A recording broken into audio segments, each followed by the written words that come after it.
Your Excellency Olafur Ragnar Grimson, Excellencies, ladies and gentlemen, good morning. First of all, I would like to express my congratulations on the opening of the 5th Arctic Circle Assembly and its quick growth.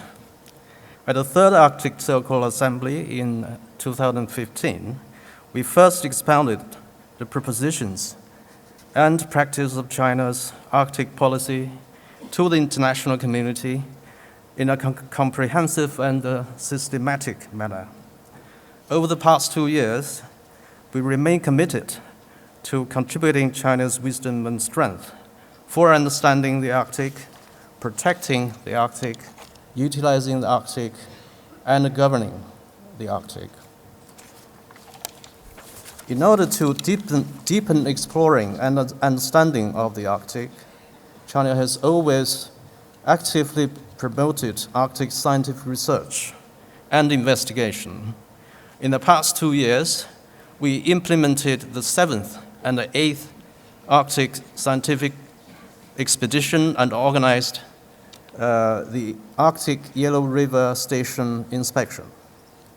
Especially in the 8th Arctic scientific expedition just concluded this month, China completed the expedition circling the whole Arctic Ocean for the first time, conducted a multidisciplinary survey of oceans and seas, focusing on environment, sea ice, biodiversity, and the marine plastic wastes. In respect of the scientific protection and reasonable use of the Arctic, China attaches a great importance to the conservation and sustainable use of fishing resources in the Arctic Ocean, and is working together with other countries towards a legally binding agreement on possible fishing activities in the Central Arctic Ocean.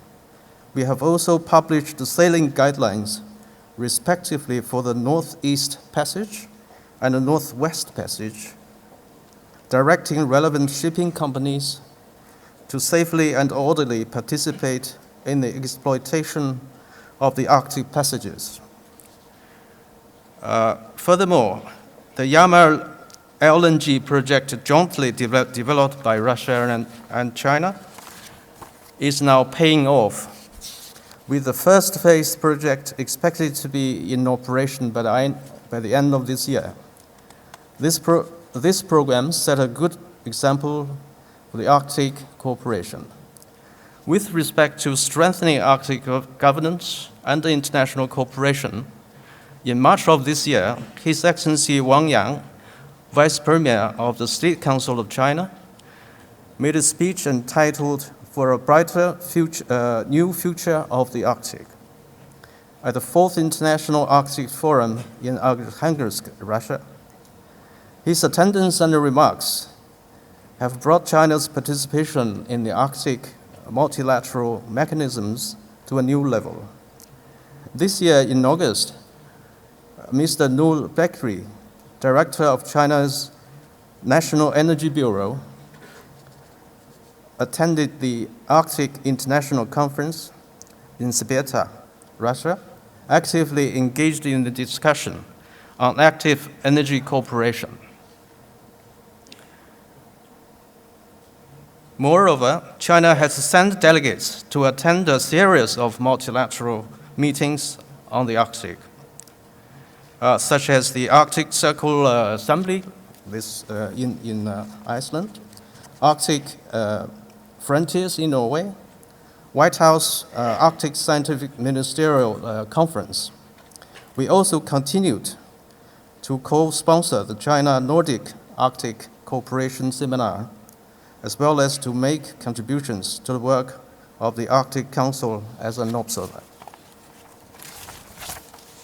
As regards the bilateral aspect, China has conducted different forms of bilateral exchanges with the vast majority of the Arctic countries in the past 2 years. most of which were characterized by rich discussions and fruitful outcomes.